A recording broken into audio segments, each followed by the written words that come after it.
All right, Dr. Ben Coughlin, facial plastic surgeon, Add-Only Plastic Surgery, jawline sculpting, contouring, defining, peaks and valleys for shadows and curves. Snatching goes by many names.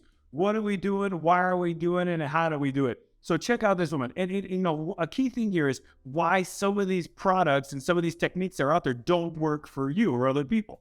There's this classic population of patients that I see. They fail Kybella. They fail lipo. Why? Look, check out my girl here. Oftentimes what happens, it has to do with the highlight bone to the chin tip. So if you don't have a lot of fat there, if you're relatively thin and you feel like you got a pouch, but it just, you don't have a lot of body fat, index, then it likely has to do something with the structure, whether it be the highlight bone or the chin tip location. So we can pull that chin inferior and anterior, inferior meaning this direction, anterior meaning this direction. So I kind of do it at an angle like that. And that can really allow me to snap it the jawline. Kybella, deoxycholic acid is the injectable that gets the fat. People are like, that doesn't work. It works. You just got to select the right patient. So if somebody selected that and you did 6 treatments and you don't think it worked, likely you weren't the best candidate. That's where the error was. So something I do really well is to define, do a facial analysis and really determine what can get you what you want. So I tell patients, tell me what you want. Don't tell me the procedure you want. Tell me the look you want. Show me what you want. Show me who you think's hot. Hot is hot. So when you show me that, I'll say, okay, for you, Kybella could work. If you have this still isolated submental fat pad that you can actually grab with your fingers, maybe Kybella is the option. For a lot of people, the jawline sculpting I do. So I do an extension neck and jawline sculpting. I level way back to here. We get things to suck back.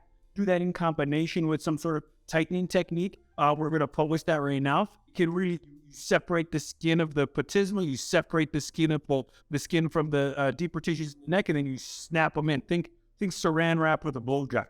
So that's another great option. That's extended neck and jawline sculpting. Chin implant, genioplasty, mandibular advancement. We got lots of things we can do. It's all about the jawline. At this point, 95% of my practice is the jawline, the lower third of the face. I still do blasts. I still do brow lifts to get things to snatch in. But I'm really micro-focused on that area.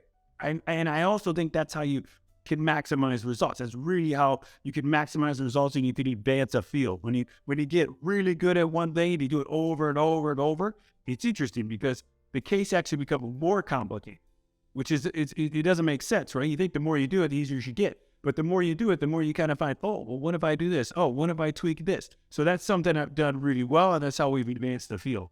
And it really is, I call it the peaks and valleys, peak, a little bit of a valley, peak, a little bit of a valley under there. So you can make the peaks more peaked or the valleys more deep. And that's how you contour and sculpt somebody's face. So the volume redistribution, the way that putting volume here changes the volume there is really interesting. I've been studying scientifically volume redistribution of the face now for like 12 years. We published a few pretty good articles on it, showing that when I pull the chin forward, it actually reduces the volume in that location because it has to move it somewhere. If you put your 2 fingers right here, pull forward, that area will get more narrow. So it's just an interesting dynamic. The face is a 3-dimensional dynamic portion of the body.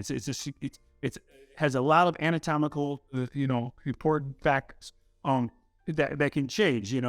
There's also a lot of really important structures there. So again, another reason to go to somebody that over and over and over does it. I know where every nerve is. I know where every artery, vein, all that in the face, muscles, bones, and all that contributes to getting somebody sculpted and looking nice. So, that's what I have to say about that. But the key is find somebody you trust and be clear with your goals. And then that way you can develop a plan on how to best get you there.